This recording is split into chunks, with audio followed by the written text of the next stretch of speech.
കടലിൽ കൂടി പോകും. അത് ഓട്ടോമാറ്റിക്കൽ കപ്പൽ തുടങ്ങുമ്പോൾ ഓട്ടോമാറ്റിക് പുറത്തു. അതായത് നടുക്കാണ് ഈ പാലത്തിൻ്റെ നടുക്ക് കൂടിയിട്ടാണ്.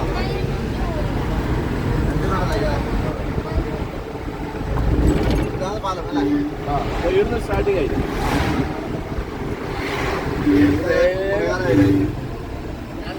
പോലീസ് ഇല്ലെങ്കിൽ നിർത്താൻ കാട എന്നുവെച്ചാൽ ചില സമയം നിർത്താൻ വിടില്ല വണ്ടി. ആയിക്കോട്ടെ, കാണാൻ കഴിഞ്ഞ തന്നെ ഭാഗ്യം. ഇത് ഏഷ്യയിലെ തന്നെ ഇതാണ്, ലോകത്ത് ലോകത്ത് എനിക്ക് കിട്ടുന്നേ ഇല്ല ചേട്ടാ. ഏട്ടാ നിങ്ങൾക്ക് എടുക്കാൻ കഴിയാ? ഇത് പിടിക്കാൻ കഴിയാ? ആവാ, ഇത് അങ്ങോട്ട് പിടിച്ചാ മതി. പാമ്പ് മാറ്റി